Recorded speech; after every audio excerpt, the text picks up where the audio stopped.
Thank you, Doug. Thank you, Doug, very much for this, for organizing this conference, and Marco. I really regret that I can't be there in person. There are lots of old friends that I can see in the audience and online. Hopefully, there'll be other opportunities. So the goal of my talk is to try to understand the title of the conference. And I'm not sure I know very much or understand anything at all about graph complexes, and even less about quantum field theory. So that leaves me with the word "and" in the middle. And the word "and" I take to mean that there's some relation between graph complexes and quantum field theory. And so the goal of this talk is to explore what are the possible connections. I'd like there to be a connection on the level of observables, on amplitudes, and invariants of graph complexes. And I don't know if that's true. Okay, so I'll begin with quite a long motivation. I gave a talk at Dirk's birthday conference a while ago that I think many of you would have heard. So I'll recap some of that quite quickly. And the picture at the heart of this is what's called the tropical Torelli map. We have a space mg trop, which is the moduli space of tropical curves of genus G. And that has a map to something called the moduli space of tropical abelian varieties. And inside that is something very classical. It's the symmetric space, or the classifying space for the general linear group. So more precisely, PG is the space of positive the symmetric positive definite matrices. So they're the matrices X equal to X transpose, and the action of the general linear group on them is X goes to G transpose GX. And so this quotient is something very classical. Now the map between these two spaces, TG, is called the tropical Torelli map. I'll explain all these terms later on in more detail. But it's given by a map which associates to a graph G, essentially it's graph Laplacian lambda G. Okay, so what's going on in this picture? Well, the left-hand space is some kind of space, mg trop, and we know by Chan, Galatius, and Payne that its homology is very closely related to the homology of the even graph complex. So I'm going to be lazy. I'm not going to define which even graph complex. Changing the degrees doesn't really change very much for this purposes of this sort of philosophical introduction. So the even graph complex relates to this space on the left. It calculates its homology. And then we have a map to another space, which contains something very classical. And the idea is that we should be able to relate the homologies on both sides. Now, as I said earlier, PG is just a space of positive definite matrices. AG trop is something very slightly bigger. Think of it as adding something to the boundary of this space of positive definite matrices. And essentially, it's what you get when you add positive semi-definite matrices with some mild condition. And so you think of it as sort of adding the boundary to a ball. You have a sort of open board and you add something to the boundary. So that's the first approximation to understand what this space looks like. But I think Melody will explain it in far more detail this afternoon. And this tropical Laplacian, we see here, it's essentially the graph Laplacian plus some zero matrix, which is going to give a matrix that's positive semi-definite in general. But let's ignore that in the first instance. Okay, so going back to this picture, we want to relate the homology of this space to the homology of this space and see what we learn. And as I said, the homology of the graph complex should somehow relate to the homology of this space on the right. And because PG is contractible, the homology of this space on the right is just the homology of GLGZ. Okay. Now the issue is that the homology of GLGZ is very poorly understood. or very little explicit is known about it. But we can do better by passing to cohomology, or more precisely de Rham cohomology. And again, the cohomology is not known, but something very significant is known, which is namely its stable cohomology. So this was famously worked out by Borel in some papers in the early 70s.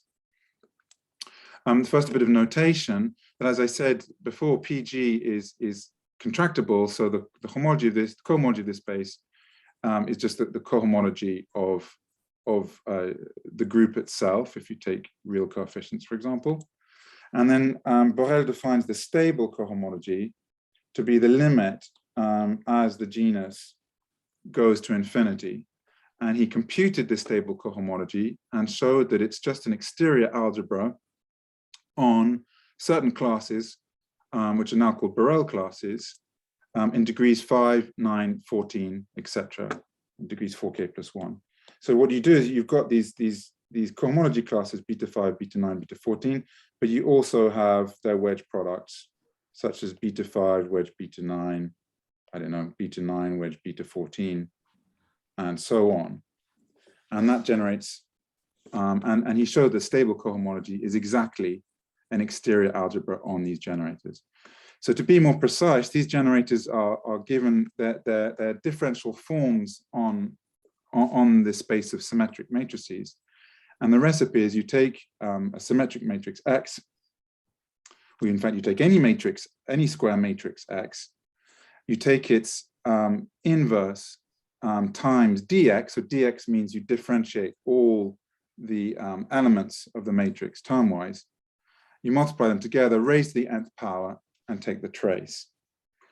And like all good definitions, it's almost immediately clear that it has very beautiful properties, but to actually compute it is pretty hard. But the thing you can check very easily is that these differential forms are closed, as we would want if we want to define cohomology classes, but they have this amazing property of being bi-invariant, which says that if you multiply x on the left or on the right by an element of the general linear group, then it doesn't change. So it turns out that half of these forms, the even ones, all vanish, so they're no good to us. If X is a symmetric matrix, out of the remaining odd forms, again, half of them vanish.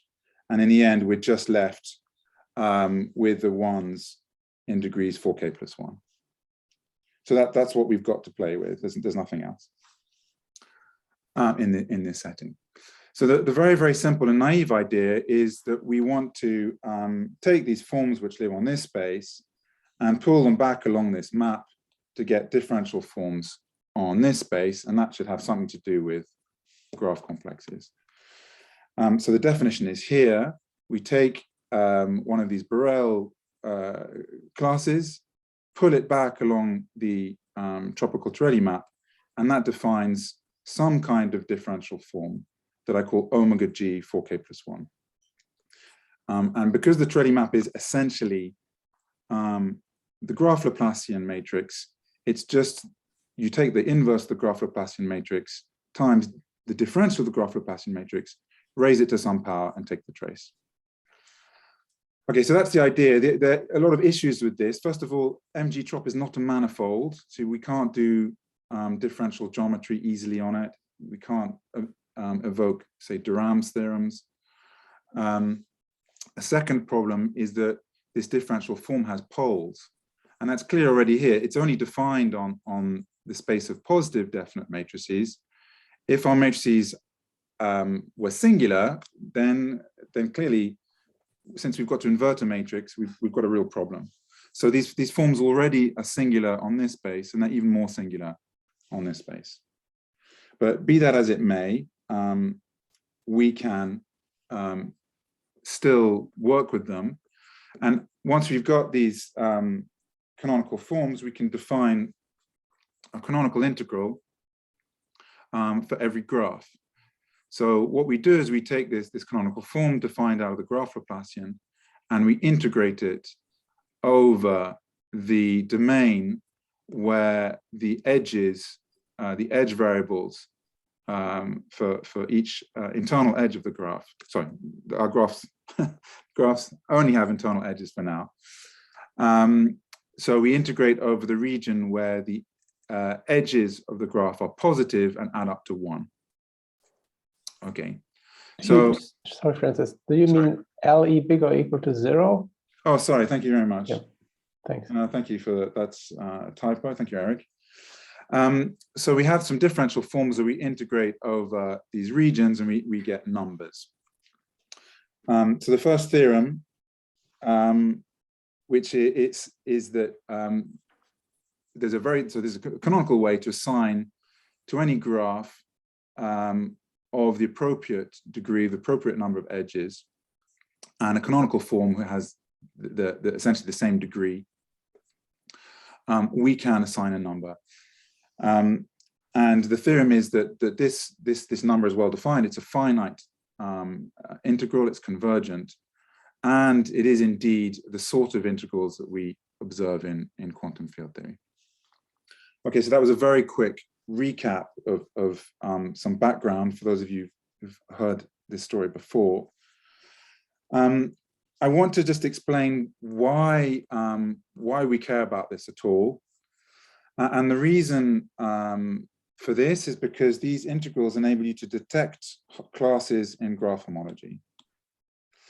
And the short answer is that whenever you can show that one of these integrals is non-trivial, then you have a chance of catching a non-trivial graph homology class. Hello, is there a comment? No? Okay. So more precisely, there's a Stokes formula for these integrals. And the upshot of that is that if you take now not just a single graph, but any linear combination of graphs X. So for a linear combination of graphs, we can look at the linear combination of integrals associated to each graph. So if this element in the graph complex is closed,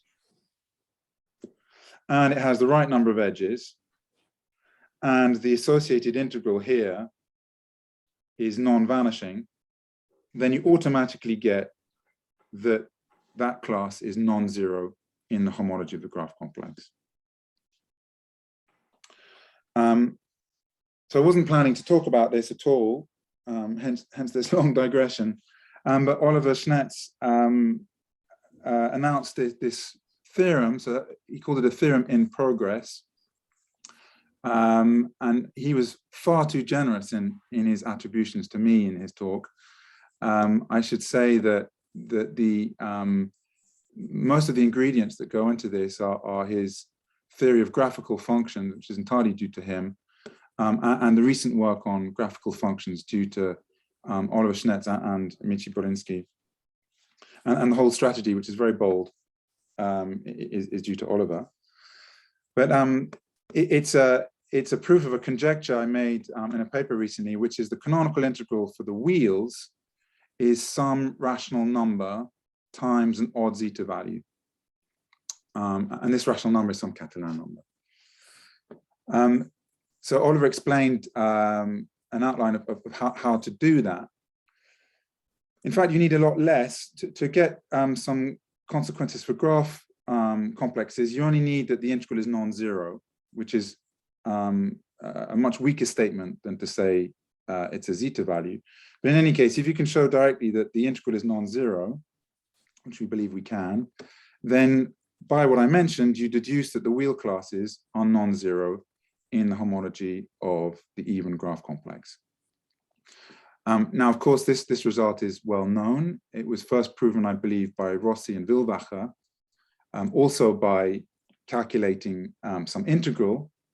And recently, in Ben Ward's talk, we heard of a new proof that's not transcendental in nature, it's combinatorial in nature.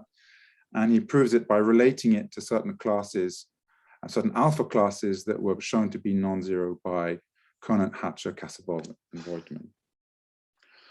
So you may be thinking, okay, what do we really need another proof of this result? But what I wanted to say is that actually this calculation of a canonical integral gives us much, much more. than just the non-vanishing of the wheels. And the way to see this is to go back to this picture here.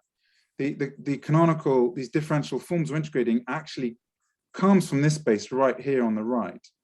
And so we've shown essentially that the image of this form, when you put it back towards the left, is non-zero way over here.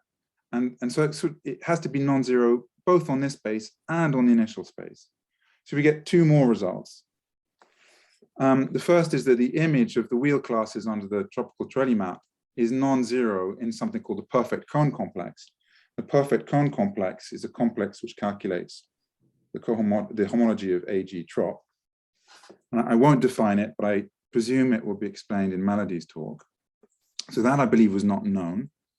And we also get that the image of the wheel classes in the locally finite homology of the symmetric space of the general linear group is non-zero. As I mentioned earlier, the homology of this space of the general linear group is very poorly understood. To see why, you can just think about the problem of writing down a fundamental domain for the general linear group. This is quite hard, and it was done by Minkowski in the 19th century. There's a lot of work by Voronoi and later Hermite and Siegel. There's a huge literature on this, but it was only in the 70s that Christophe Soulet worked out the homology for GL3, and later Lee and Saber for GL4. And my understanding is the state of the art is this paper by Elbaz, Vincent, Gingel, and Soulet, who did some huge computer calculations, who managed to understand homology for GL7, which I think is the highest degree that's completely known. So here we have an infinite sequence of classes in all degrees, and it's basically saying that that these bad matrices that Oliver wrote down, where only the red and blue entries are non-zero, which satisfy some simple inequalities, these generate locally finite homology in this particular degree of the general linear group. So locally finite homology, if you're wondering, is the same thing as Borel-Moore homology. It's the thing that's dual to, it's the thing that pairs with compactly supported differential forms. Okay, I mean, there are more consequences of this. The wheel vanishing class, it proves the existence of lots of other classes in the graph complex. I think I will skip that since I'm behind time, but I could, if someone's interested, I can mention that as well. Going back to this first corollary that the wheels classes don't vanish in the perfect cone complex. So using the results of this 6-author paper, of which Melody is an author, she's the C in BBC. And I presume again that Melody will explain this in more detail this afternoon. But there's this fantastic result that relates, enables you to relate the top weight rational cohomology of AG, the moduli space of abelian varieties, to its tropicalization.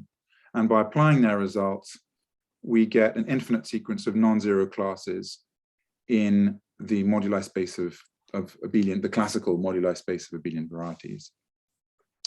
And they're generated by the wheels. So examples, this has a bit of a history.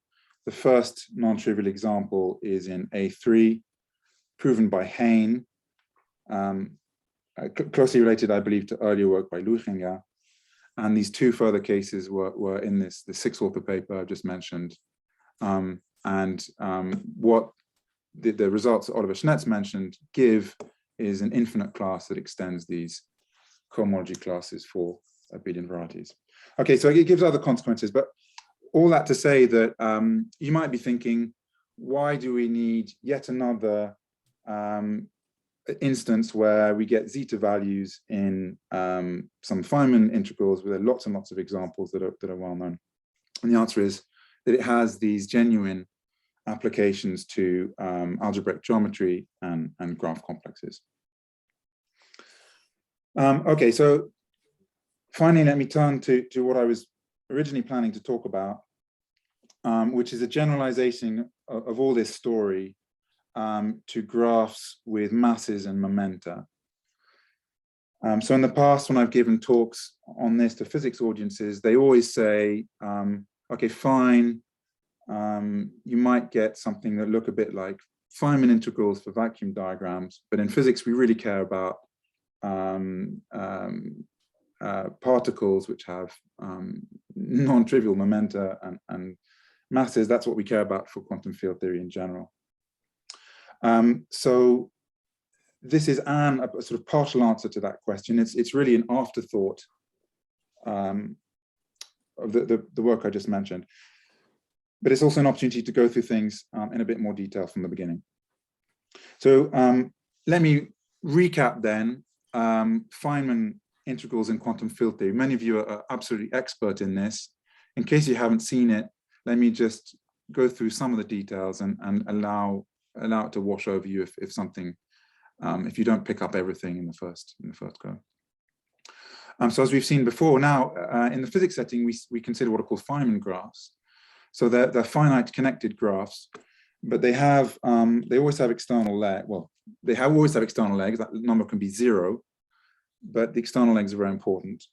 And to every leg, the legs are numbered from 1 to n. And to every leg, we associate a particle momentum, which is thought of as the momentum of an incoming particle. And that momentum is denoted qi, and it's some vector in some Euclidean space of dimension d. And for me, d will be 2 for most of this talk, and occasionally 4. There's something very important that makes this slightly strange from a mathematical perspective, and that's that the sum of the incoming momenta has to add up to 0. And this is called momentum conservation.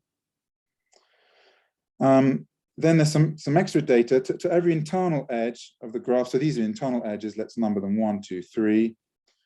To every internal edge, we associate a mass, which is the mass of the particle that's represented by that edge.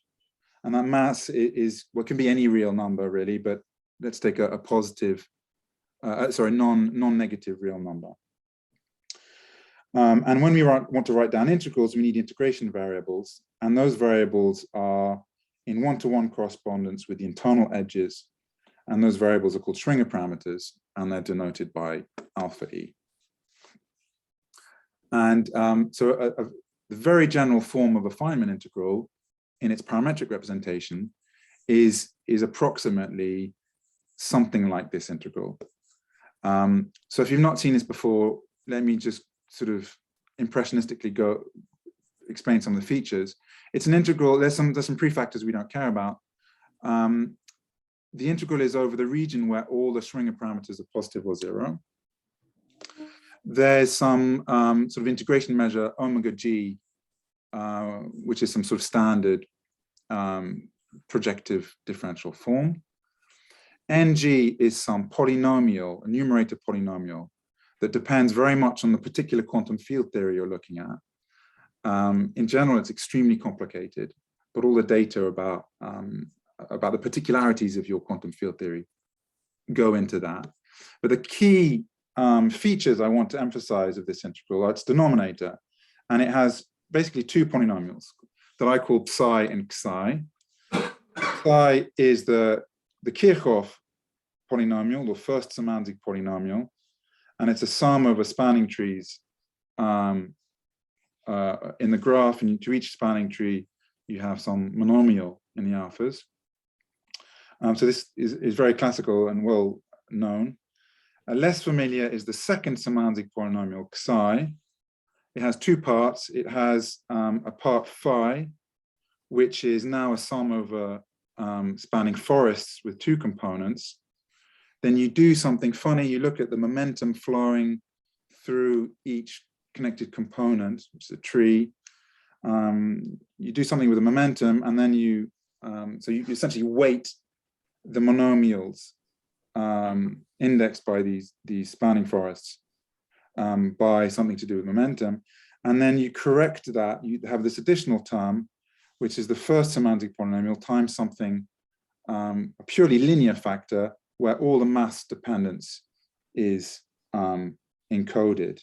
So the first semantic polynomial is homogeneous of degree hg, the number of loops of your graph, and psi is homogeneous of degree exactly 1 more, hg plus 1. Okay, so let's try and sort of in keeping with the sort of tropical mathematics, let's try to encode the data of a Feynman graph combinatorially. So one way to do this is to encode the external legs in a standard way as a map from the integers from 1 to n into the vertices. So you think of that as attaching a half edge labeled 1 up to n to any particular vertex you like. Similarly, the masses can be just encoded by labels, or if you like, colorings on each internal edge. So each edge gets a number, and that number is the mass of the particle numbered, indexed by that number. So in your theory, you may have electrons. Electron will be particle 1, let's say. Particle 0 would be a massless particle. So your edges would be labeled 0 or 1 if they're massless, or if they have the mass of the electron. But we only care about the indices because the masses are some fixed numbers that we know in advance. These graphs have weightings on every vertex, as is standard in this subject. The genus of a graph is the number of loops plus the sum of the weightings at every vertex. And there's a very mild stability condition, which is not particularly relevant for the physics situation, but it's important in the mathematics context. So I've put it in there sort of by convention. So then if we fix the genus and we fix the number of external legs and we fix the number of particle masses, then we have a finite set of possible graphs up to isomorphism. And they form a category, right? So this category I'll call IGNM. And that category has as objects, I just said, connected finite graphs with all this data of weightings and external legs and masses, which are stable. And stable is useful here because it means you'd only get finitely many, otherwise you could have sort of infinite tentacles coming off your graph. Now the morphisms in this category are isomorphisms which preserve all this data, and contractions of edges. So contractions of edges look like this. If I have an edge which connects 2 different vertices of different weights, W1 and W2, then when you contract it, oops, so if this is edge E, if I contract E, then the vertices come together and the new weight is the sum of the initial weights. If E was a tadpole, then contracting E gives a new vertex, but the weight's gone up by 1. And so the weights remember loops that have been contracted away. So here's an example of a typical object in this category. It's a Feynman graph. It has external legs labeled 1, 2, 3, and we remember that those labelings are just indices for the external momenta Q1, Q2, Q3, and the edges have some numbers on them, and they encode the masses M0, M1, M2 of the corresponding particles. And I will always take M0 to be 0 for massless particles. And the remark here is this, that this is a very slight change to what is classically done in the modular space of tropical curves. The only thing that changes really with these masses is that it may change the automorphism group of a graph.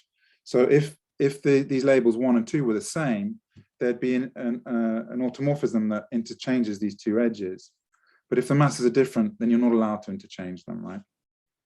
So that's a very small change. So from this, we get a sort of slightly generalized moduli space of curves with masses.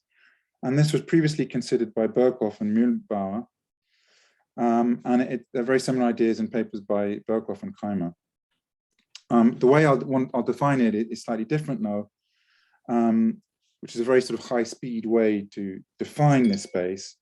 And that's simply by defining a functor from the opposite category of this category of graphs, 2 topological spaces.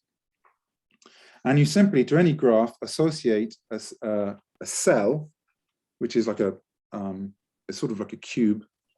It's the set of positive or positive or zero lengths of edges for every edge in the graph. So to every graph, you have this Euclidean space, or this piece of Euclidean space, and you glue them together in two ways. Firstly, with respect to isomorphisms of graphs. So this needs to be a function. It means that if a graph is isomorphic to another, that means if you have a graph with an automorphism, that automorphism permutes the edges of the graph, and so it induces a linear map on this Euclidean space. Right, so you glue it, you quotient by that group action, if you like, and you glue different cells together according to edge contractions, and you do that by saying that if the edge, if the length of an edge goes to 0, that's the same thing as physically contracting the edge. So put another way, you say that the cell of a graph in which you've contracted an edge just is included as the boundary of the ambient, the bigger graph, along the subspace where that edge length is 0. So then we define, so here, yeah, I'll draw a picture in a minute. So then you can define the moduli space of tropical curves of genus G with n external legs and m masses, simply to be the limit of these cells for I, S of I, where I is in this finite category. So what that is, concretely, is you should take a finite number of cells, one for each graph, and you glue them together. Slightly more convenient is to take the link of this space. There's a very similar construction. And instead of gluing together these Euclidean spaces, you now glue together simplices. And the simplices are given by the locus where the edges of the lengths add up to 1. So perhaps I could draw a very quick picture. Let's just do the case where there are no external legs and no masses. Then we have, so I'm sure you've all seen this before, but if we take this graph, which has 3 edges, then the space of normalized edge lengths is the space of L1, L2, L3 positive or 0 real numbers, such that their sum is equal to 1. So we view that as a triangle. And each point in this triangle corresponds to a choice of lengths for the corresponding edges. And when we physically let Li go to 0, that's the same thing as contracting that edge. So here we put, here we put a graph where we've contracted edge 1, say. Here we put the edge, the graph where we've contracted edge 3, and here we put the graph where we've contracted edge 1. So this edge here is the space of possible lengths of edges of this graph. There are just 2 of them, L1 and L3, and they need to add up to 1. So that's a 1-dimensional line. And then in the corners, we have to contract 2 of the edges, but that's contracting a tadpole. And so the vertex gets a weight of 1, which I'll put in a different color so as not to confuse with the labelings of the edges. So that's a sort of picture of a piece inside this space L, MG, and M trop, in the case when n is 0 and m is 0. And then you need to remember that this graph here has a group of automorphisms. The group of automorphisms is sigma 3. So you've got to fold this simplex up on itself in such a way that these three corners are going to be the same point, and each of these edges is going to be folded in two. Okay, so it's quite a tricky space. So the remark is that if the number of masses is 0, this is just the usual space, the usual moduli space of tropical curves of genus G with n mark points. And also I've taken a functor S just to topological spaces. You can do, there are lots of variants. You can take it to a category of cones, certain cone complexes as done in Chan, Glacius, and Payne. But there are other things you can do. But it doesn't matter. All I care about is the resulting topological space here. So I'm just going to work in the category of topological spaces. Okay, so we've got a space which encodes sort of Feynman diagrams in some sense. And now I want to define some kind of Torelli map on it. And for that, I need a generalized Laplacian. And so for this, we need additional input. And the input are the actual particle masses, which, as I said, are just some choices of real numbers. I'll always take the zeroth indexed mass, m0, to be the zero mass. And the other masses, m1 up to m, capital M, I'll assume to be positive. So there's some non-zero real numbers. We also need actual incoming momenta, because obviously for physics applications, you actually care about the momenta of your particles. And so these are n vectors in d-dimensional Euclidean space, and they satisfy momentum conservation always. So today, for now, I'll mostly take d equals 2. Later on, I'll talk about d equals 4. But when d equals 2, I can just identify real Euclidean space of dimension 2 with the complex numbers. Okay, so I'll just work with complex numbers. Now, the first thing you need to do is to choose what's called a momentum routing. And this is basically a choice of allowing the momentum to flow through your graph. Okay, so initially you just have momentum coming in at the external vertices, and you want to allow it to, you want to choose a way for that to flow through the whole graph in a way that the momentum is conserved at every vertex. So mathematically, what you do is you orient the edges of G, and you have this standard exact sequence, which is where you have Z to the EG, the edges of the graph. Since they're oriented, you can take the boundary of each edge. That gives you a pair of vertices, a source and target. So that maps to Z to the space of vertices. And the co-kernel is Z because the graph is connected. And the kernel is by definition the homology of the graph. So I take this exact sequence and tensor it with C, and you get the same exact sequence with coefficients in C.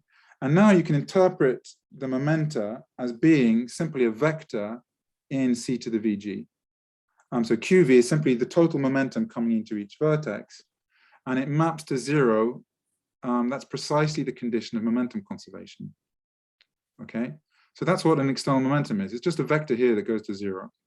And that means that you can lift it. It's in the image of this map, the boundary map, and you can lift it to the space of edges. And that's the definition of a momentum routing. It's any element in the C to the edges which lifts the momentum routing. So the external momenta, sorry. So I call it mu. And it's unique up to the kernel, which is C to the number of loops in your graph.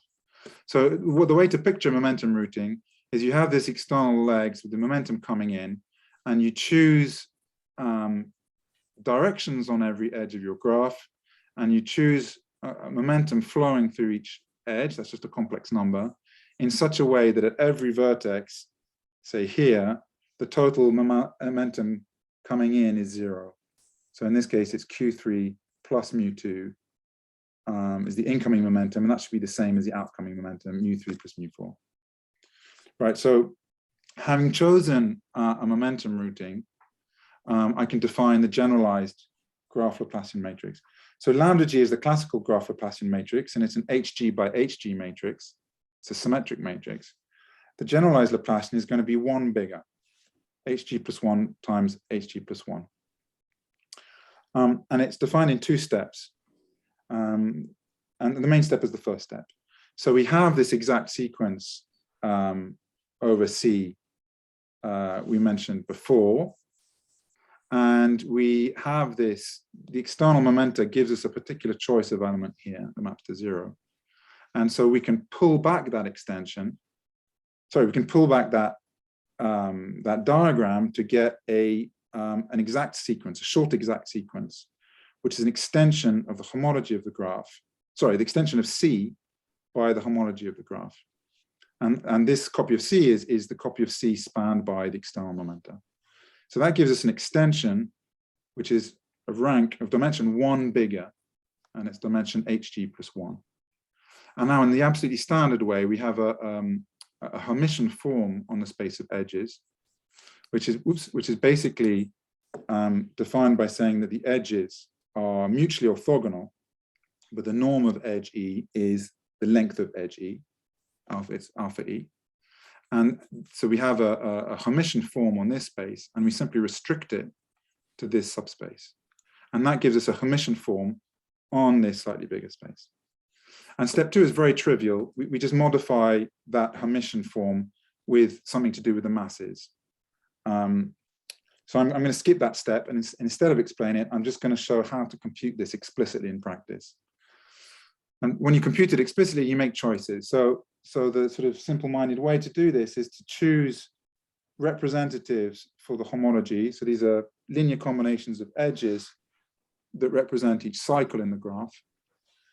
So that's the first choice. The second choice is we choose to route our momentum through the graph in some way. And now I remind you, the classical Laplacian matrix is given by defining the incidence matrix, which is a matrix which is not square. It has the rows are indexed by the edges of the graph. The columns are indexed by the loops. And the element in row E in column I is just the coefficient of the corresponding edge in the corresponding cycle. So that's an incidence matrix. The coefficients are typically 0 plus or minus 1.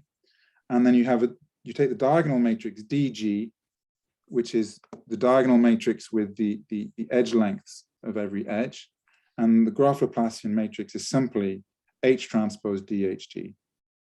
So this is very classical definition of the Laplacian matrix. I'm sure you've seen it before. So the generalized Laplacian matrix is defined in a very similar way. You take the incidence matrix you've just seen, but you add an extra column. And in that column, I remind you that each row is indexed by the edges. So you just stick the momentum flowing through that edge. So row E has mu E in the final column. And I define another matrix, M tilde G, which is even simpler. It's the 0 matrix of exactly the same size as HG. And then in the final column, we now put all the masses. And the masses, there's the mass assigned for every edge. So that makes sense. Francis? Yes. None of your masses are 0? Yeah, some of my masses are 0, yeah. They can be 0. You said mu 0 was 0, so. Oh, sorry, thank you. This is, yeah, that was, okay, sorry, you're quite right. This is the mass of, in row E, it's the mass of particle E. That's what I meant to say. I've got an indexing problem. So each edge has a number which encodes which mass it is. So edge E has mass ME. And if that could be, so I think I have a clash of notation, but that could be the 0 mass indeed. But anyway, the final column encodes the masses of each edge. I think that's clear. And so the generalized Laplacian is the same recipe as before. You just replace HG with H tilde G. And now because it's a matrix with complex entries, you need to take the Hermitian conjugate. So that's conjugate transpose.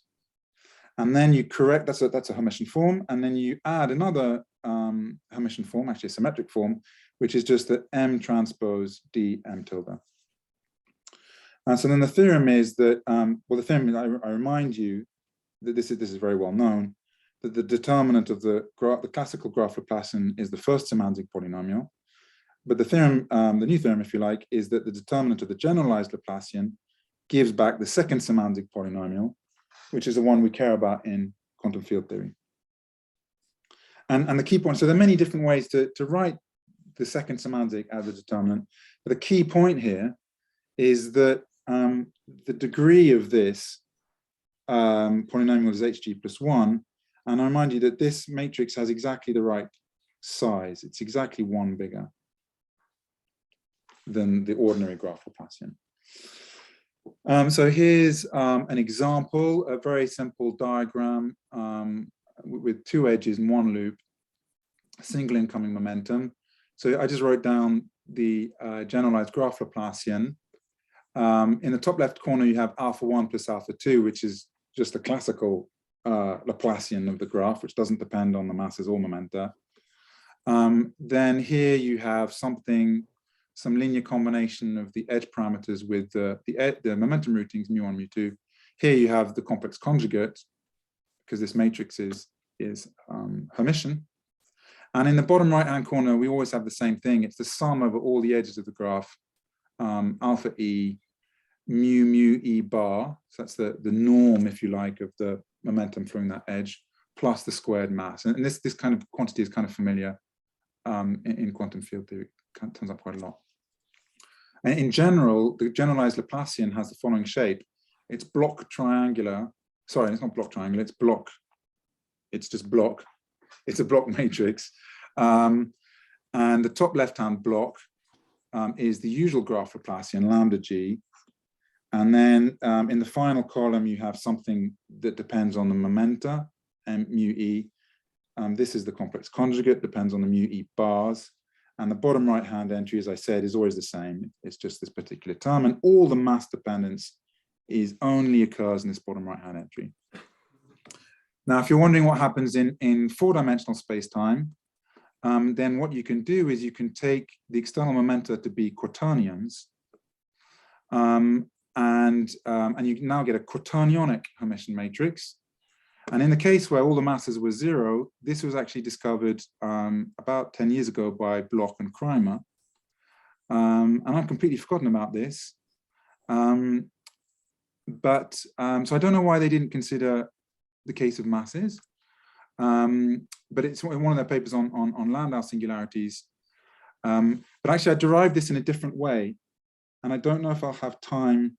Yeah, maybe briefly I can say, very briefly, how you can derive this from algebraic geometry. And there's this sort of analogy between graphs and Riemann surfaces. So if a graph with external legs, very quickly, can be thought of as a tropical analogy of a Riemann surface. And the external legs correspond to some marked points. And I like to think of these marked points as punctures. And then the homology of the graph is basically is in this analogy is basically the holomorphic differentials on the Riemann surface. So let's call them omega 1 up to omega g. The graph Laplacian is the Riemann polarization form. It's the integrals of omega I wedge omega g j bar, and that's clearly a Hermitian form. It's symmetric on a certain rational structure on the space of forms, and that's the direct analogy of the graph Laplacian. Then the momentum routing exactly corresponds to a differential of the third kind on the Riemann surface. So that's a differential that has poles at the marked points, and the residues at those poles corresponds to the external momenta. And then the generalized graph Laplacian is the obvious generalization of the polarization form, where you've added one new differential. So you just extend it in the obvious way. You just look at this, this integration pairing, which again is obviously Hermitian, And it's actually called a single valued integration pairing. It's something I've studied quite a lot with Clément Dupont. And that's the sort of geometrical analog of this generalized Laplacian. And then the question you ask is like, what on earth are the masses to do with this? Well, actually, the funny thing here is that these integrals don't all converge. That there's a single one of them that doesn't make any sense. This integral here is divergent. And if you were to regularize it, then that would change just a single entry of the matrix which represents this integration pairing. And that's exactly where the masses come in. Anyway, that's just to say that this generalized graph Laplacian is just a tropical version of something that's very natural in classical geometry. I have 10 minutes, so maybe I'll say briefly that we can sort of copy the classical tropical Torelli picture in this new setting. So along the bottom of this, we have a commutative diagram.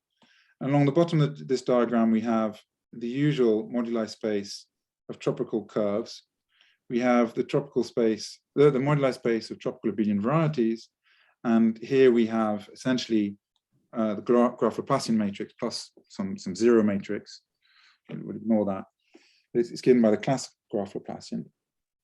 And what we have above this moduli space of tropical curves is this moduli space of that corresponds to Feynman diagrams, where you have external legs and particle masses. So they're just, in this space, they're just encoded combinatorially, remember. But once you have a choice of actual physical masses and physical particle momenta, we had this generalized graph Laplacian, and that maps us into some new space, BG trop. So BG trop is the obvious target space for this generalized Laplacian, right? So it's basically just the space of matrices that have the same form as the generalized Laplacian. So they're Hermitian matrices of rank G+1 by G+1, such that the top left-hand corner is symmetric, such that the whole thing is positive, semi-definite, and Hermitian. And then there's some mild condition on the fact that the top left-hand entry has rational kernel and some statement about the kernels, but it's a very mild condition. And so the sort of analogous space of tropical abelian varieties, if you like, is this space BG trop, which is the space of these matrices modulo the action of a group. Now this group is the ambiguity group, the indeterminacy of this graph Laplacian. So it encodes the fact that we had to make choices. And this GLGZ here is the fact that we chose a basis of the homology of our graph. So the GLGZ action is just the change of basis matrix. And the CG, I remind you, we had to choose a momentum routing.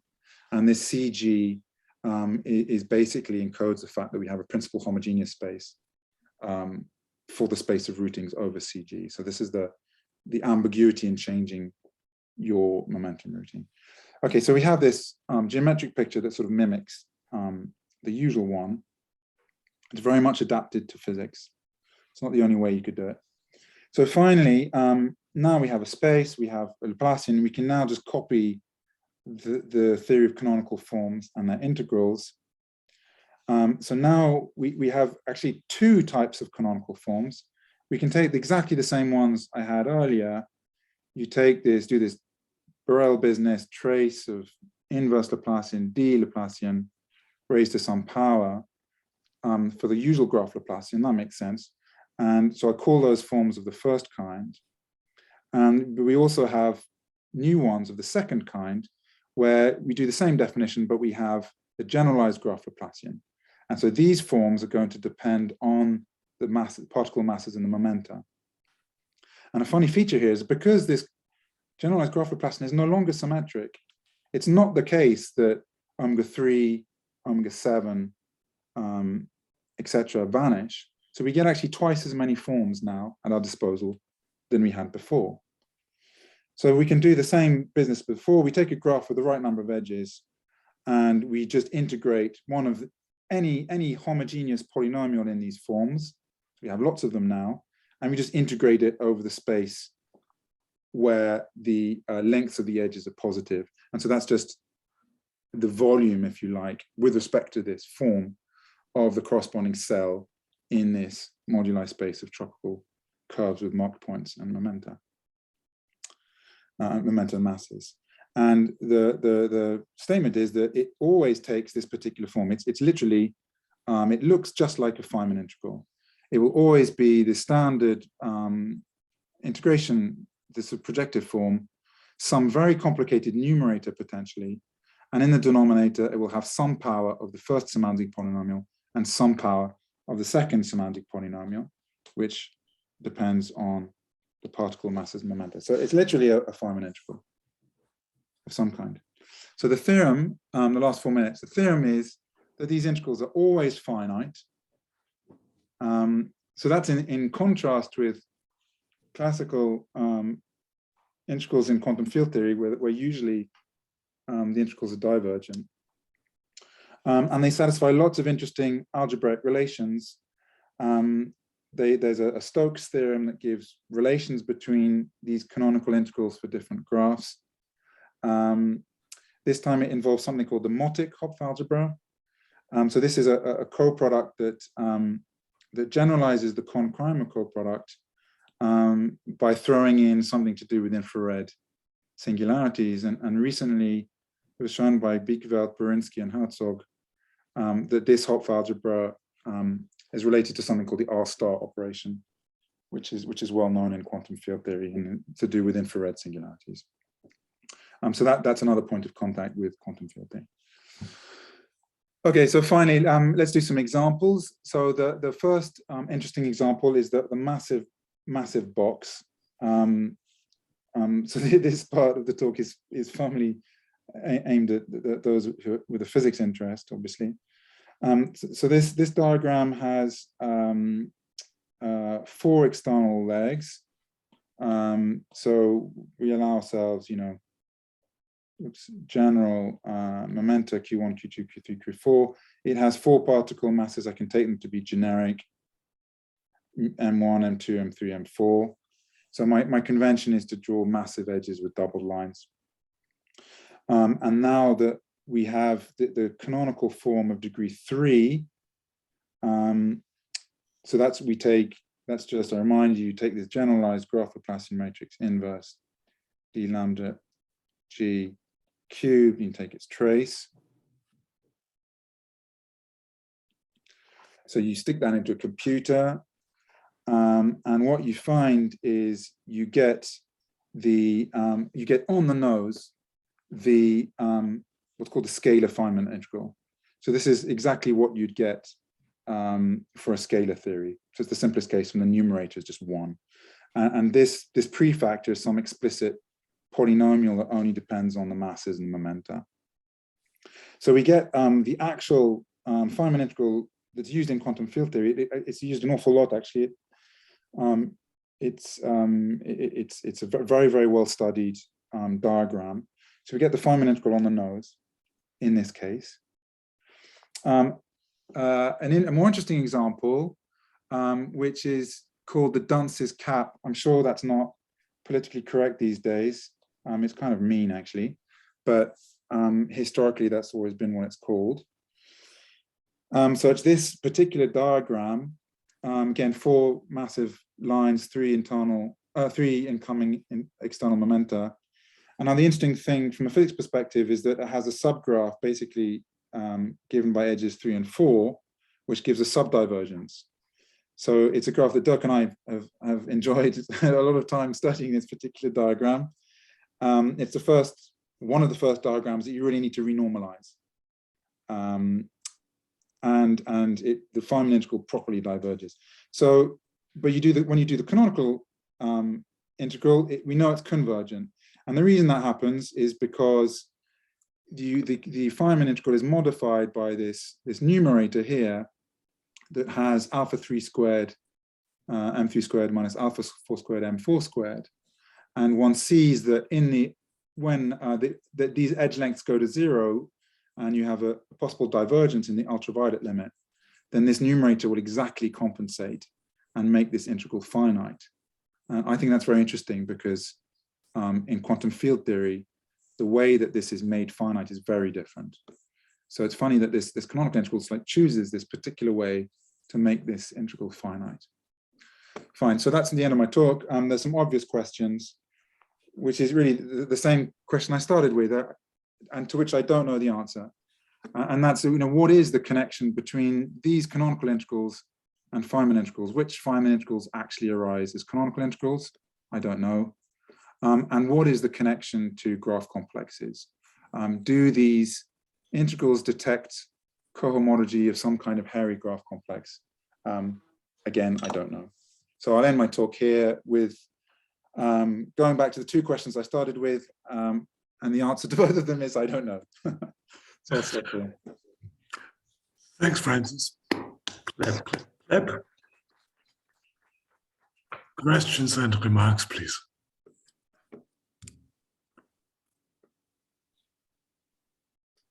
Yeah, I think Oliver was the first, maybe. Okay, then I have a question.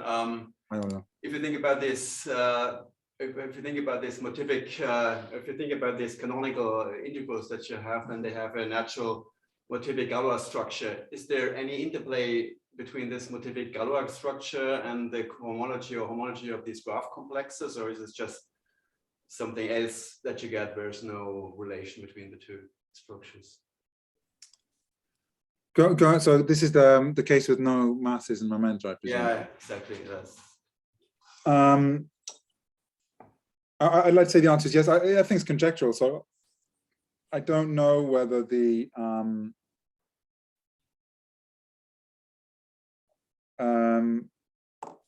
I don't know is the short answer.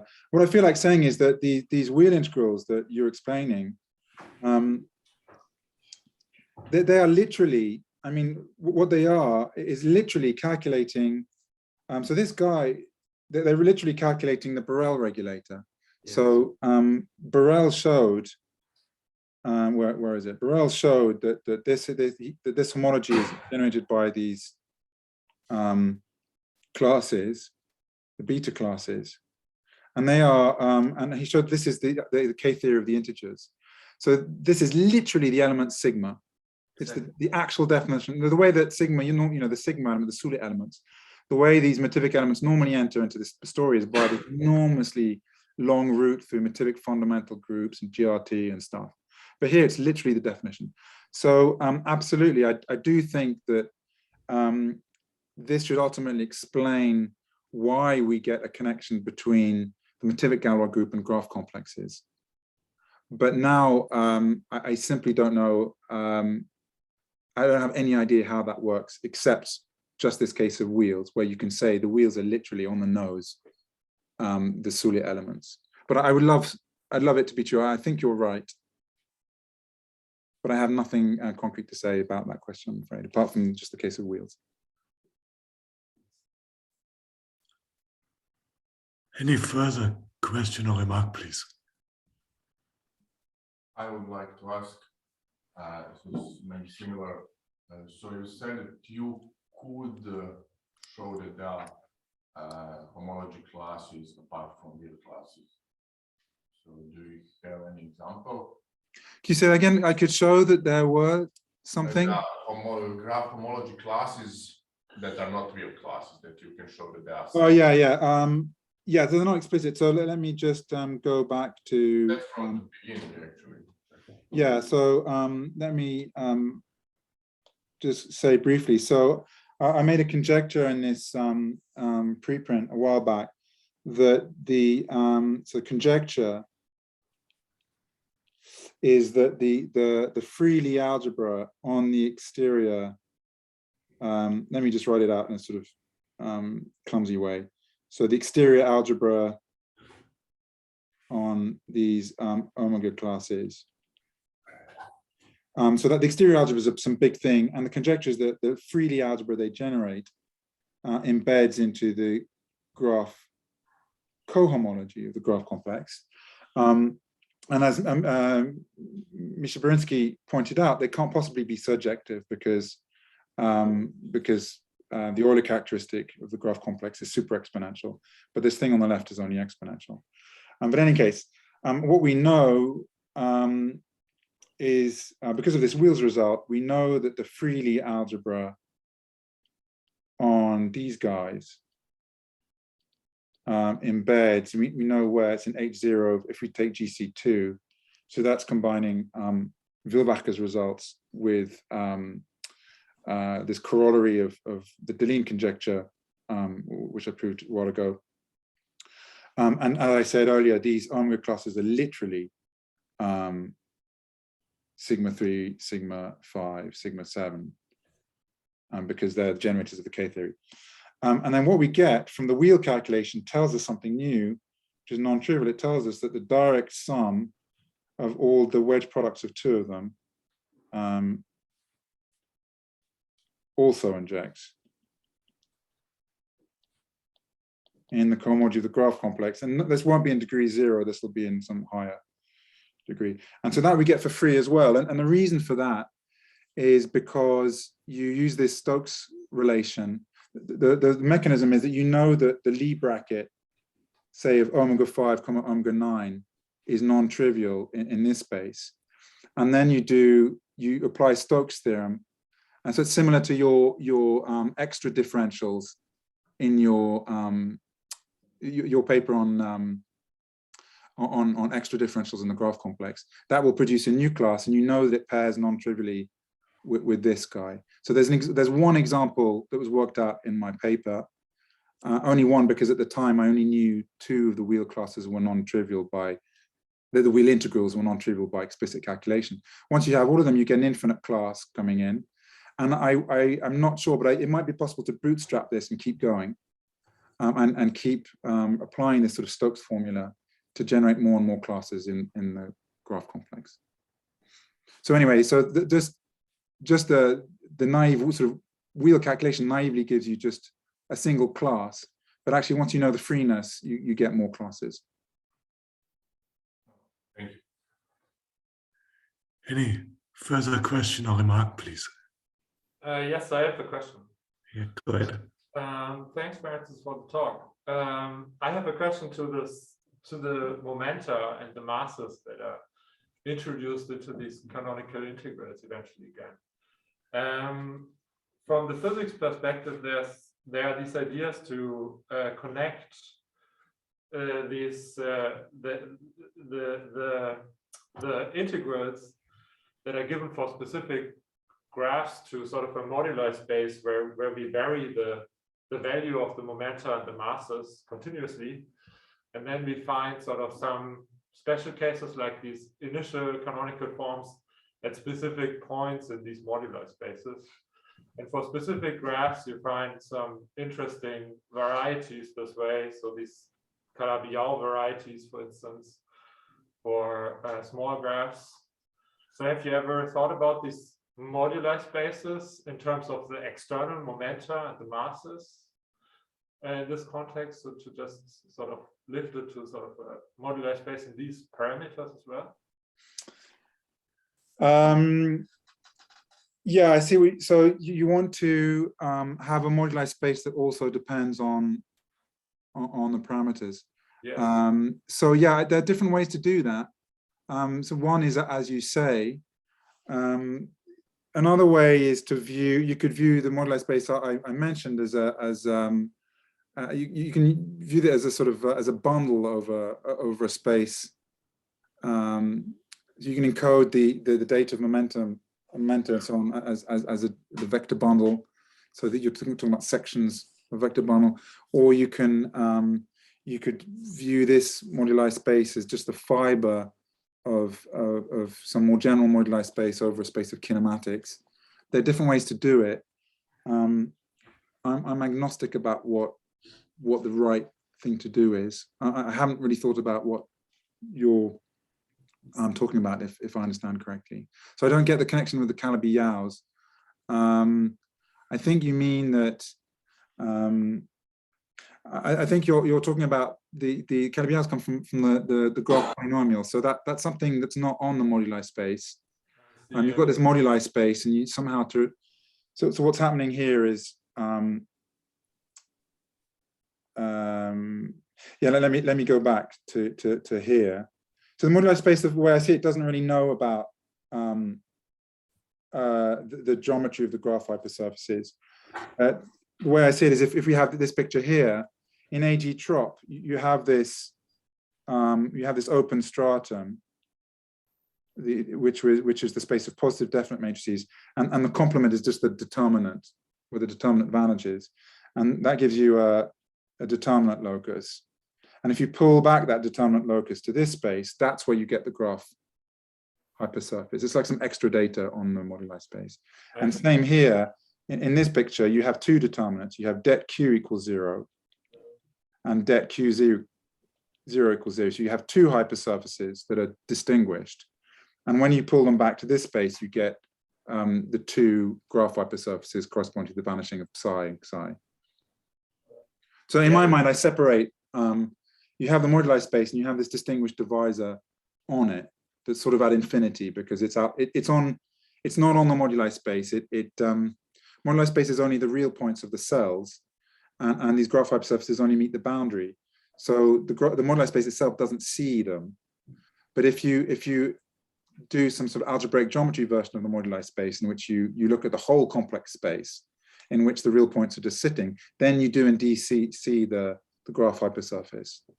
Yes, I see. Okay. Does that make sense? I'm sorry, that wasn't very clear explanation. Oh yeah, it makes sense, because I think yeah. So the story with the graph hypersurface itself, of course, is something different than the structure of the modular space. Yeah, but see all the Calabi-Yau stuff you're talking about. So here, if this is a picture of your standard moduli space, right? Yeah. The only part of the graph hypersurface it sees is these 3 points, because the graph hypersurface is actually some curve that's completely outside the moduli space. It's not on the moduli space. It just meets it in these 3 points. So the moduli space itself only knows about the 3 points where the graph hypersurface meets the simplex of integration. And there's not much information in that.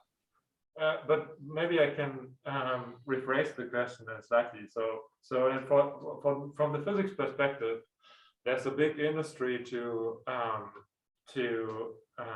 exploit the Gauss-Manin connections that you can set up on these kind of modular spaces in dependence of the momenta and the masses. So you set up a differential equation that these kind of integrals have to fulfill with respect to these momenta and the masses. Yeah. And this way you can sort of learn about this modular space and the function space that these integrals span. And the question is then, can you somehow use this kind of strategy to also learn something about these modular spaces, and perhaps even go to these boundaries again and learn something about this determinant 0? Yeah, so the way I would interpret what you're saying, so I know, of course, I'm familiar with that huge industry of work on differential equations and Gauss-Manin connections and so on. So maybe just thinking on my feet, one thing one could do is extend these moduli spaces to so this is if you like is for each fixed value of the momenta and masses, but you could view it as a family over the space of all kinematics, and then you could look at the higher direct images, which is essentially taking cohomology.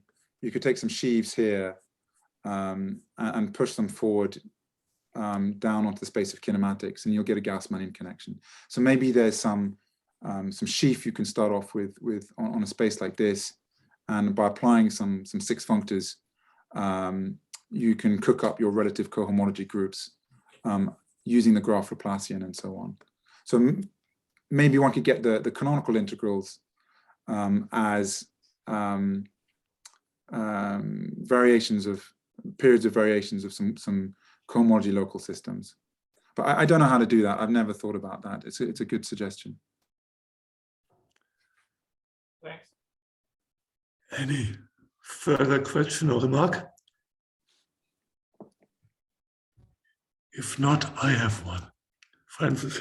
Do you think that if I have a Feynman graph which needs randomization and it has masses and external momenta and everything, that you can have always a canonical integral for that, which has a numerator polynomial, which precisely cancels the poles I have from randomization? So the time step, if the answer is yes, but yeah, the answer is sort of yes. So there's an input though, which is in this business you need a choice of differential form. So you can have you can pick any of these canonical forms or any polynomial in these primitive forms. So the only condition is that the number of edges of your graph should equal the degree of your form minus 1. Because then you want the degree of the form to be the right dimension, to be the same as the dimension of this simplex. So in very low degrees, you might not have such a thing. So for example, if I have a graph with a triangle diagram with 3 edges, I don't have a form to integrate on it. If you have very large numbers of edges, then you have a huge abundance of forms, and there'll be many answers to your question because any of them will give a finite integral associated to that Feynman graph. They may often be 0. Sometimes you compute these canonical forms; they're just identically 0. So the answer is like when it makes sense, yes, there's a potential answer to your question. Okay, thanks. Any further question or remark? And if not, let's thank Francis again.